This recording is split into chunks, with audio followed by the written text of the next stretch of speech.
बहुत सारे लोग बोल रहे हैं कि उन्हें जॉब नहीं मिल रहा, लेकिन रिक्रूटर्स बोल रहे हैं उन्हें स्किल्ड एम्प्लॉय नहीं मिल रहा। मतलब एम्प्लॉयज और जॉब्स के बीच एक बहुत बड़ा गैप आ रहा है और वो गैप है स्किल गैप। नास्कॉम के अकॉर्डिंग आधे से भी ज्यादा इंडियंस के पास 21वीं सेंचुरी के जॉब्स पाने लायक स्किल्स ही नहीं है। उसके अलावा भी एआई ने एक बहुत बड़ा रेवोल्यूशन लाया है और इससे जॉब मार्केट बहुत बड़े तरीके से अफेक्टेड हुआ है। देखो, एआई जॉब रिप्लेस कर रहा है, ये सच है, लेकिन अगर थोड़ा गौर से देखोगे तो पता चलेगा कि क्यों ऐसा हो रहा है और किन लोगों के साथ ऐसा हो रहा है। एआई को हम क्यों यूज करते हैं? हमारे काम को आसान करने के लिए। एआई के साथ इंसानों का कोई दुश्मनी नहीं है, उल्टा वर्क प्रोडक्टिविटी और एफिशिएंसी इंक्रीज करने के लिए एआई को यूज किया जा रहा है। एआई इंसानों से कम खर्चे में और कम टाइम में काम कर सकता है, ये एआई का एक पॉजिटिव साइड है। लेकिन दूसरी तरफ एआई को काम करवाना भी पड़ता है और एआई के मेंटेनेंस के लिए भी ह्यूमन असिस्टेंस की जरूरत होती है। तो ऑल ओवर देखा जाए तो एआई और ह्यूमन दोनों मिलके और स्ट्रॉन्ग बन सकते हैं। और एआई को इंसानों के करियर को तबाह करने के लिए नहीं, बल्कि वर्क फोर्स को अपग्रेड करने के लिए यूज किया जा रहा है। लेकिन अब क्वेश्चन आता है, फिर भी एआई क्यों ह्यूमन जॉब्स को रिप्लेस कर रहा है? इसका सिंपल आंसर है, बिकॉज वो जॉब्स असल में रिप्लेसेबल है। हाँ, सही सुना, एआई उन सब लो स्किल वर्क्स को रिप्लेस कर रहा है जिसे एआई इजीली कर सकता है। और उसी तरह एआई लोगों के काम का प्रेशर रिड्यूस कर रहा है और इंसानों को और भी इनोवेटिव काम करने की फ्लेक्सिबिलिटी दे रहा है। मतलब एम्प्लॉय की रिक्वायरमेंट कम नहीं हो रही है, बस उनका काम चेंज हो रहा है। अभी बिजनेस की रिक्वायरमेंट, ट्रेंड, सब कुछ बहुत चेंज हुआ है। इसलिए अगर जॉब पाना चाहते हो तो आपको लेटेस्ट बिजनेस के स्टैंडर्ड्स में फिट बैठना पड़ेगा। अब इन स्टैंडर्ड्स में फिट बैठने के लिए कौन से स्किल सीखने हैं और अगले 5 साल तक कौन से जॉब सबसे हाई डिमांड पे रहेंगे, इसको लेकर वर्ल्ड इकोनॉमिक फोरम ने एक आर्टिकल लॉन्च किया है और साफ साफ 5 जॉब्स का नाम लिखा है जो अगले 5 सालों में ग्रो करने वाला है। तो चलो जान लेते हैं कौन से जॉब्स है, ये स्किल्स कौन सीख सकता है एंड अदर इंपॉर्टेंट पॉइंट्स, सब कुछ स्टेप बाय स्टेप डिटेल में। और बता दूं, इनमें से जो 3rd, 4th और 5th जॉब है उनके बारे में बहुत कम लोगों ने ही सुना होगा। So without any further delay, let's get started.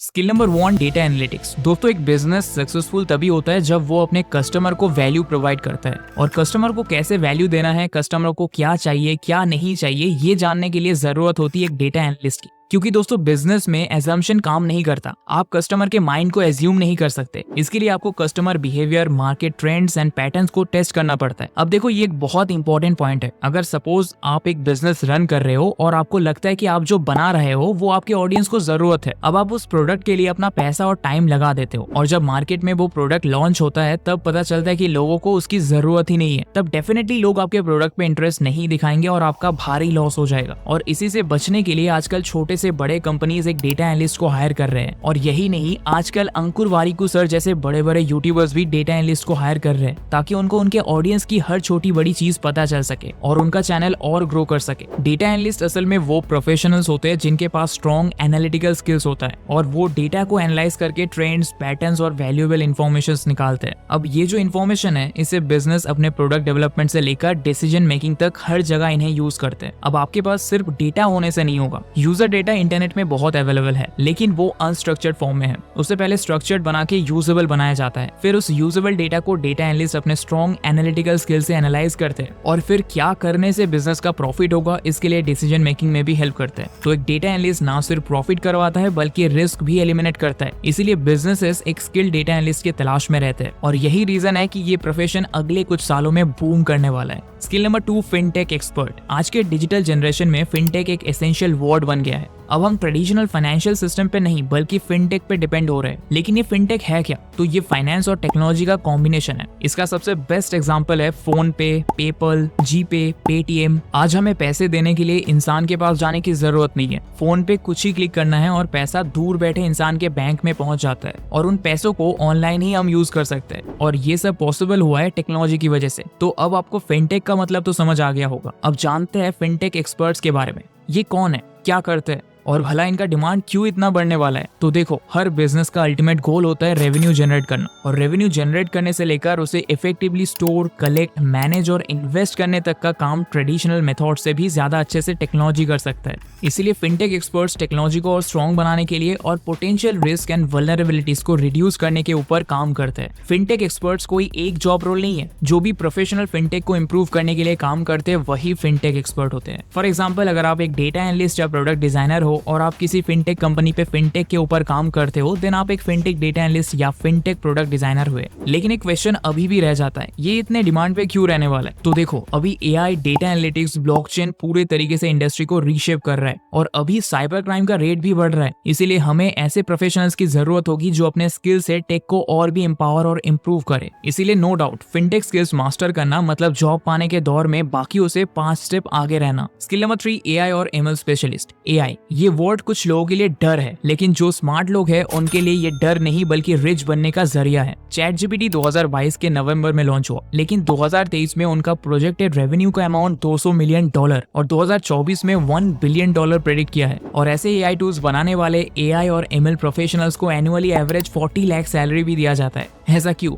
क्योंकि एआई और एमएल स्पेशलिस्ट अपने टेक्निकल स्किल्स की मदद से ऐसे क्रांतिकारी एआई और एमएल एल्गोरिथम्स बनाते हैं जो आज ह्यूमंस को भी रिप्लेस कर रहे हैं। इसके इम्पैक्ट के बारे में जानेंगे, बट उससे पहले मैं जल्दी से एआई और एमएल स्पेशलिस्ट के बीच का डिफरेंस बता देता हूँ। तो देखो, एआई एक फील्ड है और उसका सब फील्ड है एमएल। एआई स्पेशलिस्ट एक एआई टूल बनाने से लेकर उसे अपग्रेड करने तक का सब काम करते हैं। ये कंपैरेटिवली ब्रॉड रेंज पे फोकस करते हैं, वही ML specialist comparatively specific range पे फोकस करते हैं। एमएल स्पेशलिस्ट एल्गोरिथम्स और मॉडल बनाते हैं जो अपने आप डेटा से लर्न करते रहता है। एमएल स्पेशलिस्ट भी अल्टीमेटली एआई के डेवलपमेंट में इन्वॉल्व रहते हैं, क्योंकि आफ्टर ऑल एमएल एआई का ही सब फील्ड है। अब जानते हैं ये आज का हॉटेस्ट करियर क्यों है। तो देखो, हम डेली प्रोग्रेस करते हैं और डेवलप करते हैं। इसके लिए हम सबको डेली एक स्टेप आगे सोचना पड़ता है। इसलिए हम सब कुछ अकेले करने की जगह ऑटोमेशन का सहारा लेते हैं। आज एआई टूल्स कुछ ही सेकंड्स में कोड्स लिख के दे रहे हैं। इससे डेवलपर्स को और भी कॉम्प्लेक्स वर्क्स करने के लिए फ्लेक्सिबिलिटी मिल रहा है। इससे काम आसान हो रहा है और हम बेसिक काम को ऑटोमेट करके और कॉम्प्लेक्स काम करने पे फोकस कर रहे हैं। इससे पैसा और टाइम दोनों सही तरीके से यूटिलाइज हो रहा है। इसीलिए ऑटोमेशन का क्रेज जितना बढ़ रहा है, एआई और एमएल स्पेशलिस्ट का डिमांड भी एक्सपोनेंशियली ग्रो कर रहा है। Skill number 4, EV specialist. तो दोस्तों, ईवी का फुल फॉर्म है इलेक्ट्रिक व्हीकल, और जो प्रोफेशनल्स इन इलेक्ट्रिक व्हीकल्स को डेवलप, मैनेज और रिपेयर करते हैं वो ही ईवी स्पेशलिस्ट होते हैं। आपने रास्ते पे इलेक्ट्रिक स्कूटर चलते हुए तो देखा ही होगा। ये फॉसिल फ्यूल्स की मदद से इंटरनल कंबशन करने की जगह बैटरी में स्टोर्ड इलेक्ट्रिसिटी की मदद से चलती है।